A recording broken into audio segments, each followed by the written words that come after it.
नमस्कार, मी गीता गाडी. Smart news bulletin मध्ये आपलं स्वागत. बुलेटिनच्या सुरुवातीलाच एक महत्त्वाची बातमी लॉकडाऊन संदर्भातील. मागील 2 आठवड्यापासून वीकेंड लॉकडाऊन सुरू आहे. 2 आठवडे या लॉकडाऊनची कार्यवाही यशस्वीरित्या करण्यात आली आहे. आता दिनांक 4 ते 7 जून असे 3 दिवस संपूर्ण लॉकडाऊन घोषित करण्यात आला आहे. जिल्हाधिकारी एम.जी. हिरेमठ यांनी या संदर्भात आदेश काढला आहे.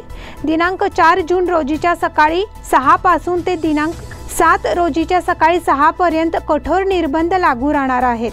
यामध्ये सध्या असणारी 10 वाजेपर्यंत व्यवहार सुरू ठेवण्याची मुभा राहणार नाही. मात्र दूध विक्री, औषधे, ऑनलाईन खाद्यसेवा आणि अत्यावश्यक सेवा सुरू ठेवण्याची मुभा देण्यात आली आहे. आता पाहूयात ठळक घडामोडी. कोरोनाची दुसरी लाट हळूहळू ओसरते आहे. कन्नड सक्ती विरोधी आंदोलनातील हुतात्म्यांना अभिवादन. बॉम्बे बेगम या वेब सिरीजवर बंदी घालण्याची हिंदू जनजागृती समितीची मागणी. पालकमंत्र्यांनी घेतला कोरोना आणि संभाव्य महापूर व्यवस्थापनाचा आढावा. कोरोनाच्या बाल रुग्णांची संख्या वाढली. स्वयंभू गणेश मंदिराच्या वतीने अन्नदान उपक्रम. मणकापुरात ऊर्जा फाउंडेशनच्या वतीने कोरोना जनजागृती अभियान. पांगुळ गल्ली येथील रस्ता आणि सीडी कामाच्या पूर्ततेची मागणी. आयुष्यात अडचणीचे प्रसंग सांगून येत नाहीत, म्हणूनच अशा प्रसंगात पाठीशी उभं राहणारे नाव म्हणजेच अन्वेकर गोल्ड. गेल्या 15 वर्षापासून सोने आणि चांदीच्या दागिन्यावर सर्वात जास्त सुलभ तारण कर्ज रक्कम देणारे आणि सर्वात कमी व्याजदर आकारणारे. कोणत्याही बँकेत सोन्या चांदीचे गहाण ठेवलेले दागिने सोडवून घेऊन आजच्या मार्केट दराप्रमाणे योग्य किमतीस खरेदी करणारे. दागिना असो वा विश्वास, आम्ही मोल जाणतो. अन्वेकर गोल्ड.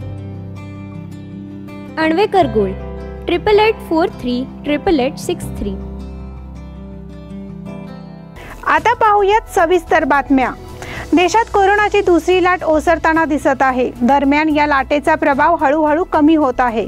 देशात गेल्या 24 तासात 1,27,510 रुग्ण आढळले. ही गेल्या 48 दिवसातील सर्वात कमी संख्या आहे. तसेच मृत्यू होणाऱ्या रुग्णांच्या संख्येत देखील घट होताना दिसत आहे. गेल्या 24 तासात 2,795 जणांचा कोरोनामुळे मृत्यू झाला आहे, तर 2,55,287 जणांनी कोरोनावर मात केली आहे. डिस्चार्ज झालेल्या रुग्णांची संख्या बाधित रुग्णांपेक्षा जास्त आहे. केंद्रीय आरोग्य मंत्रालयाकडून देशातील दररोजची आकडेवारी जाहीर करण्यात येते.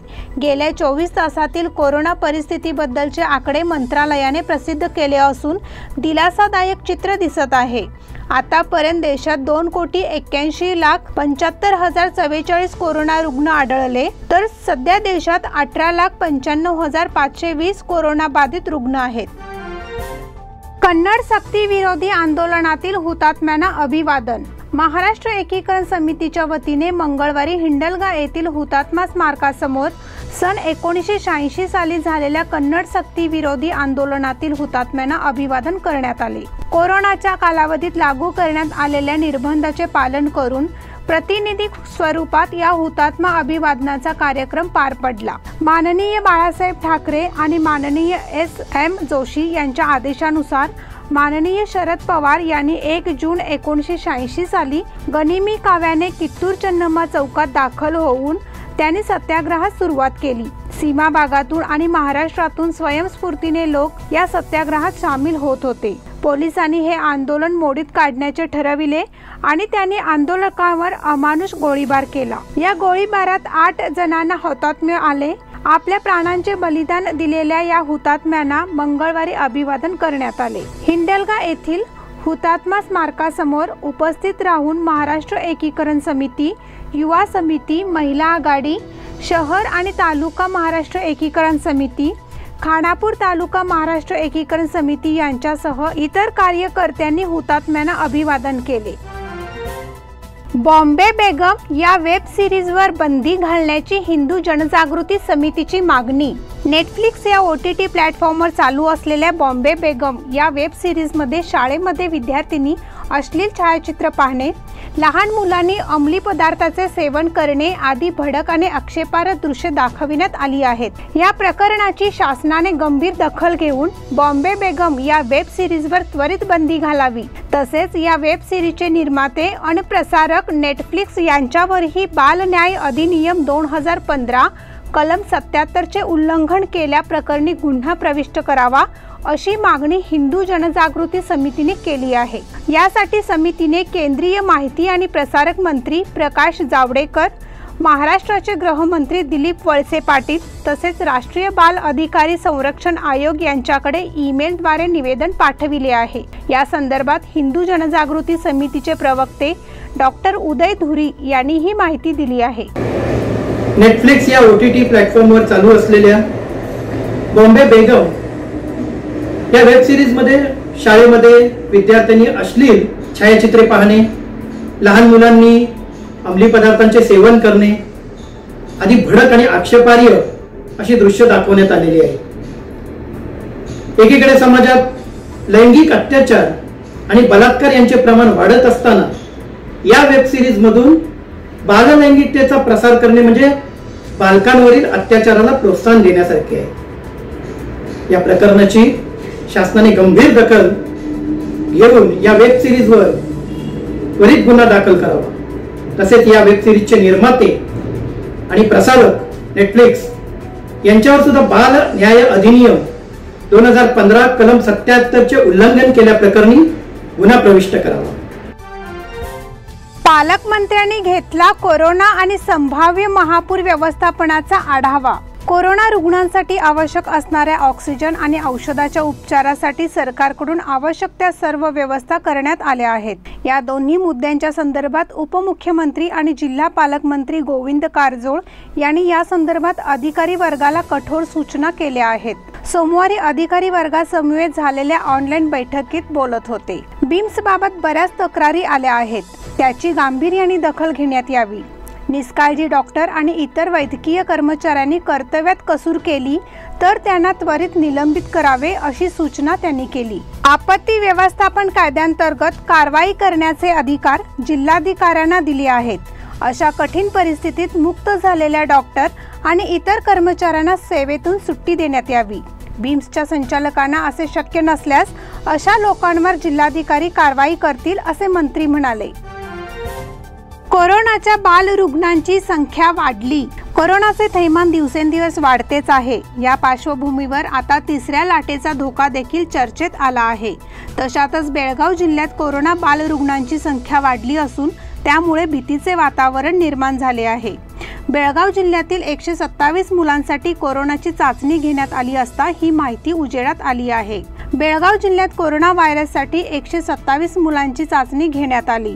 रविवारी 97 मुले कोरोना पॉझिटिव्ह असल्याची माहिती हाती आली तर सोमवारी आणखी 30 मुलांचा अहवाल कोरोना पॉझिटिव्ह असल्याचा आला आहे। एकूण 127 मुलांमध्ये 69 मुले आणि 58 मुलींचा समावेश आहे। ही सर्व मुले 18 वर्षाखालील आहेत। या पार्श्वभूमीवर बाल वर्गातील कोरोनाचे वाढते प्रमाण धोकादायक असल्याची प्रतिक्रिया व्यक्त होऊ लागली आहे। स्वयंभू गणेश मंदिराच्या वतीने अन्नदान उपक्रम। दुसरे रेल्वे गेट टिळकवाडी येथील स्वयंभू श्री गणेश मंदिर देवस्थानच्या वतीने गरजूंसाठी अन्नदान उपक्रम राबविण्यात येत आहे। कोरोना कालावधीत रस्त्यावर भुकेलेल्या अवस्थेत फिरणाऱ्या नागरिकांसाठी तसेच मनपा सफाई कर्मचारी आणि नागरिकांसाठी अन्नदान करण्याची मोहीम सुरू करण्यात आली आहे। मागील आठवडाभरापासून हे कार्यकर्ते या मोहिमेचे आयोजन करीत आहेत। देवस्थान समितीचे अध्यक्ष दामोदर भोसले यांच्या नेतृत्वाखाली ही मोहीम सुरू आहे। यावेळी या उपक्रमासाठी जगदीश पलंगे, राकेश पलंगे, राजीव जाधव, रमेश गवळी, मारुती कदम, शंकर शिंदे, पप्पू गवळी, संजय पिंपरे, अनिकेत भोसले, कुंदन भोसले, ऋषिकेश पलंगे, गौतम पलंगे, सुधीर घोडके, रवी करेगार आणि लोकेश गोडसे यांच्यासह इतर पदाधिकारी परिश्रम घेत आहेत। मनकापुरात ऊर्जा फाउंडेशनच्या वतीने कोरोना जनजागृती अभियान। कोरोना रोगाचा प्रादुर्भाव सातत्याने वाढत आहे। शहरी भागानंतर आता ग्रामीण भागात कोरोनाने शिरकाव केला आहे। या आजाराविषयी ग्रामीण भागात जास्त जागृती नसल्याने या आजाराविषयी नागरिकांच्या मध्ये अनेक गैरसमज पसरले आहेत। तसेच ते भीतीच्या छायेखाली जगत असून त्यांना या रोगाविषयी सविस्तर माहिती व्हावी, तसेच लोकांमधील भीती नाहीशी व्हावी आणि त्यांनी प्रशासनाला सहकार्य करावे याविषयी ऊर्जा फाउंडेशनच्या वतीने जनजागृती करण्यात आली। यामध्ये प्रामुख्याने लक्षणे असल्यास त्वरित डॉक्टरांना भेटून उपचार घेणे आणि कोरोना आवश्यक गोष्टींची माहिती नागरिकांना देण्यात आली। प्रवीण निंगनुरे यांनी माहिती दिली। यावेळी ग्रामपंचायत सदस्य अनिल अर्गे, विजय माळी, राहुल वराळे, महावीर चौगुले, प्रकाश अर्गे, रणजित बत्ते, गिरिजा शंकर माने हे उपस्थित होते। जोपर्यंत तुम्ही टेस्ट करणार नाही तोपर्यंत तुम्हाला आजार कोणता झाला हे कळणार नाही आणि त्याच्यावर ट्रीटमेंट केली जाणार नाही। कोरोना हा रोगच असा आहे की 2 ते 3 दिवस आपल्या घशामध्ये राहतो आणि तिथून पुढे त्याचा प्रादुर्भाव आपल्या फुफ्फुसामध्ये जातो। त्यामुळे आपल्याकडे फक्त 2 ते 3 दिवस असतात जेणेकरून आपण आपली टेस्ट करून कोरोनाची ट्रीटमेंट चालू करतो। जर आपण 3 दिवसाच्या 4 दिवसाच्या पुढे गेलं तर तोच आजार आपल्या छातीत जातोय, आपल्या फुफ्फुसावर हल्ला करतोय आणि आपले फुफ्फुस कमकुवत करतोय। त्यामुळे माणसाची इम्युनिटी पॉवर किंवा रोगप्रतिकार शक्ती वाढवणे हे देखील आपल्या गरजेचं आहे आणि त्याच्यासाठी आपल्याला काही नियम पाळायचे आहेत। प्रथम आपल्या जेवणामध्ये हिरव्या पालेभाज्या, फळे असू देत, अंडी, कडधान्य याचा वापर करायचा आहे। त्याच्याबरोबर आपण रेग्युलर जेवणासोबत असू दे किंवा रेग्युलर पाणी वापरताना आपण गरम पाण्याचं सेवन करायचं आहे। गरम पाण्यामुळे आपल्या कोणताही आजार होणार नाही किंवा त्याचं प्रमाण कमी होईल। त्याच्याबरोबर किमान आपल्याला 15 ते 20 मिनिटं व्यायाम असू दे, योगासने असू दे किंवा मेडिटेशन असू दे, हे प्रकार तुम्हाला घरात कमीत कमी 15 ते 20 मिनिटं दररोज करायचे आहेत। पांगुळ गल्ली येथील रस्ता आणि सीडी कामाच्या पूर्ततेची मागणी। पांगुळ गल्ली येथे सुरू करण्यात आलेले रस्ता आणि सीडी काम संथ गतीने सुरू आहे। तसेच या कामाकडे दुर्लक्ष झाल्यामुळे नागरिकांची गैरसोय होत आहे। याची गंभीर दखल घेण्यात यावी आणि सदर काम वेळेत पूर्ण करावे अशी मागणी येथील रहिवाशांनी केली आहे। सध्या लॉकडाऊनच्या परिस्थितीत बाजारपेठेतील व्यवहार बंद आहेत। तत्पूर्वी या कामाची पूर्तता करून घेणे गरजेचे आहे। मात्र याकडे दुर्लक्ष झाल्याचे नागरिकांनी सांगितले। येणाऱ्या काही दिवसात पावसाचा मारा सुरू होण्याची शक्यता आहे। याची दखल घेऊन महानगरपालिकेने सदर काम पावसाळ्यापूर्वी करावे अशी नागरिकांची मागणी आहे। या बुलेटिन मधील पुढील बातम्या छोट्याशा विश्रांतीनंतर। Poddar brothers jewellers, a perfect blend of traditional and modern jewelry in North Karnataka, Goa and Southern Maharashtra, serving since 5 generations.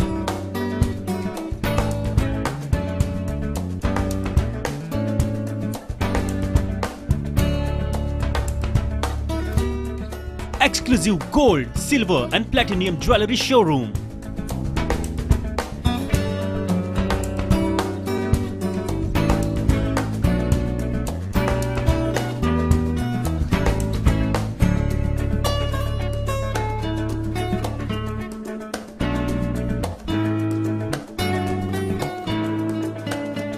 Poddar Brothers, Poddar Sons and Grandsons. Khade Bazar, Belgaum. Call is on 0831 240 5550 or 51 or 52 or 53. Visit us at www.poddarjewelers.com. बेलगाम वासियों के पसंद में उतरा उड़ान बार end restaurant. Social distancing का ख्याल रखते हुए हमारा स्टाफ देता है बेहतरीन सर्विस का विश्वास। यहां है पार्टी और फंक्शन के लिए 3 आलीशान हॉल, कारपोरेट डिनर मीटिंग के लिए 3 अलग कक्ष, आईपीएल मैच देखने के लिए 3 बड़े स्क्रीन की विशेष सुविधा। इसके साथ ही साफ सुथरा किचन जहां हमारा वेल क्वालिफाइड स्टाफ देता है क्वालिटी और हाइजीनिक फूड की गारंटी। तो फिर खाने की हो बात तो आना परिवार के साथ। उड़ान बार एंड रेस्टोरेंट, लिंगराज कॉलेज के पास, बेलगावी। फोन 0831 243577। विश्रांतीनंतर पुन्हा एकदा आपलं स्वागत। Rotary club of बेळगावने Yellur road येथील केएलई सेंटिनरी चॅरिटेबल हॉस्पिटलच्या सहयोगाने सुरू केलेल्या ऑक्सिजन कॉन्सन्ट्रेटर बँकेचा उद्घाटन समारंभ सोमवारी उत्साहात पार पडला। आता या बँकेद्वारे ऑक्सिजन कॉन्सन्ट्रेटर्स भाडे तत्वावर रुग्णांसाठी उपलब्ध असणार आहेत। येळ्ळूर रोड येथील केएलई सेंटिनरी चॅरिटेबल हॉस्पिटल येथे आयोजित समारंभास प्रमुख पाहुणे म्हणून माजी खासदार आणि केएलई सोसायटीचे चेअरमन प्रभाकर कोरे उपस्थित होते। प्रारंभी रोटरी क्लब अध्यक्ष डॉक्टर कान्होबा केळुसकर यांनी सर्वांचे स्वागत केले।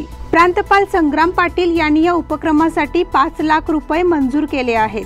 हा उपक्रम यशस्वी होण्यासाठी डिस्ट्रिक्ट 3170 चा डिस्ट्रिक्ट ग्रँट लक्ष्मीकांत नेतलकर यांच्यामार्फत सेंट पॉल्स शाळेची 1987ची बॅच, प्रताप नलावडे यांच्यामार्फत federation of India association Chicago, doctor Sachin Mauli, doctor Anand Bhadavankar, Manish Shanbhag, Vijaykant Deri, doctor Santosh Patil, Pramod Bhise, Mukundrao Bandekar, doctor Archana Joshi, Deepali Kittur, rotarian Rudrakumar Halapannavar, Kiran Naik, doctor V N. Desai, rotarian Sunish Metrani, doctor Kiran Agadi, rotarian ओम भंडारी आणि रोटेरियन बसवराज विभूती यांनी देणगी दिली आहे.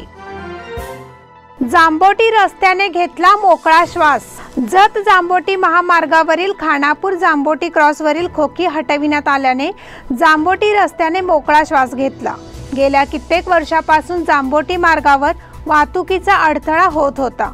दिवसेंदिवस वाहनांची वर्दळ वाढली आहे, त्यामुळे वाहन चालकांना याचा त्रास सहन करावा लागत असे. त्यातच जत जांबोटी महामार्गावरील रुंदीकरणाचे काम हाती घेण्यात आल्याने शासनाने खोकाधारकांना नोटीस बजावण्यात आल्या होत्या. लागलीच खोकी हटविण्यात आली. मागील 2 दिवसात जवळपास 100 खोकी मोकळी करण्यात आल्याने आता खानापूर शहराच्या जांबोटी क्रॉसवर रस्त्याने मोकळा श्वास घेतला आहे. आता जत जांबोटी महामार्गावरील गटारी रस्ता रुंदीकरणाचे काम लवकरच करण्यात येणार आहे. त्यामुळे खानापूर जांबोटी क्रॉसवर महामार्गावरील अडचण दूर झाली आहे. विनय युथ फाउंडेशन तर्फे भोजन वितरण उपक्रम. कोरोना प्रादुर्भाव आणि लॉकडाऊनच्या पार्श्वभूमीवर शहरातील विनय युथ फाउंडेशन तर्फे भोजन वितरण उपक्रम राबविण्यात आला. न्यू गुडशेट रोडवरील तुळजाभवानी अपार्टमेंट आणि नर्तकी प्राईड या निवासी संकुलातील नागरिकांसाठी सुमारे 300हून अधिक चपात्यांसह दुपारचे भोजन उपलब्ध करून देण्यात आले. सदर फाउंडेशनतर्फे दररोज कोर्ट आवार परिसरातील निराधार आणि गरजू लोकांसह लेकव्ह्यू हॉस्पिटल, मेटगुड हॉस्पिटल आणि केली हॉस्पिटल येथील रुग्ण आणि त्यांच्या नातलगांना तसेच हॉस्पिटलच्या कर्मचाऱ्यांनाही मोफत भोजन वितरित केले जाते. सतीश नाईक, नितीन जैन आदींच्या समन्वयातून हा उपक्रम राबविण्यात आला. या प्रसंगी सर्वेश येल्लारीचे, प्रशांत सावंत, आदर्श माळी, आदर्श बेलसकर, रोहन रायबाचे, सचिन भातकांडे, शिवराज भातकांडे, जितू पाटील, प्रदीप भाला, प्रतिभा भातकांडे, श्रेया भातकांडे, वैशाली पाटील, आदित्य शिंदे, सिद्धार्थ शिंदे, शुभम हावळ, आदित्य लोखंडे, जय परमेकर, व्यंकटेश तापडिया आदी विनय फाउंडेशनचे सदस्य उपस्थित होते. कंगराळी खुर्द येथे शिवप्रतिष्ठान हिंदुस्थानच्या वतीने चूर्ण वाटप. श्री शिवप्रतिष्ठान हिंदुस्थान कंगराळी खुर्द या संघटनेच्या वतीने नागरिकांचे आरोग्य हित लक्षात घेऊन संपूर्ण गावात आयुर्वेदिक चूर्ण वाटप केले. गावातील अश्वारूढ शिवरायांच्या पुतळ्यासमोर झालेल्या छोटेखानी कार्यक्रमात सुरुवातीला जिल्हा पंचायत सदस्य सरस्वती पाटील यांनी पूजन केले, तर ग्रामपंचायत अध्यक्ष यल्लाप्पा पाटील यांनी श्रीफळ वाढविले. यावेळी वरील मान्यवर व टी.डी. पाटील यांनी मनोगते व्यक्त करताना शिवप्रतिष्ठान हिंदुस्थान या संघटनेचे कौतुक करून सध्याच्या या कोविड संसर्गातून बचाव करण्यासाठी प्रत्येकाने आपल्या कुटुंबाची काळजी घ्या. महत्त्वाच्या कामाशिवाय बाहेर पडू नका. आयुर्वेदिक चूर्ण काढे अत्यंत गुणकारी आहेत, त्यांचा वापर करा. त्यानंतर उपाध्यक्ष ज्योती पाटील, सदस्य मीना मुदगेकर, कमला पाटील, मधुमती पाटील, राकेश पाटील, विनायक कम्मार, वैजनाथ बेन्नाळकर, धनंजय तुळसकर, कल्लाप्पा पाटील, महेश धामणेकर आणि अन्य मान्यवरांच्या उपस्थितीत चूर्ण पुड्यांचे वाटप करण्यास सुरुवात झाली. अतिक्रमणे आणि स्वच्छतेबाबतीत कंगराळी ग्रामपंचायतीची धडक कारवाई. कंगराळी खुर्द ग्रामपंचायतीने अतिक्रमणे आणि स्वच्छता याबाबत धडक मोहीम सुरूच ठेवली असून अतिक्रमित बांधकामे तोडण्यास भाग पडली तर कचरा कराबाबत वाद घालणारे आणि न देणाऱ्यांचा विद्युत पुरवठा खंडित करण्यात आला. गेल्या 4 महिन्यात जे लोक अतिक्रमणे करून रस्ता, गटारी यांचा विचार न करता बांधकामे करत होते त्यांची बांधकामे तोडण्यास भाग पडली होती. आता पुन्हा गावात फेरफटका मारून अतिक्रमित काम दिसते त्यांना नवीन बांधलेले बांधकाम तोडण्यास भाग पाडले. तसेच कचऱ्याच्या बाबतीत सदस्य स्वतः पहाटे 5 पासून मार्कंडेय नदी परिसर आणि गावात गस्त घालत असून सध्या गावात घंटागाडी फिरत असूनही काही लोक कचरा कर देण्यास टाळाटाळ करत होते. या गाडीमुळे गावातील सध्या 90% जास्त कचरा निर्मूलन झाले आहे. कचरा कर वसुलीसाठी आलेल्या बरोबर वादावादी करत होते त्यांनाही समज देण्यात आली.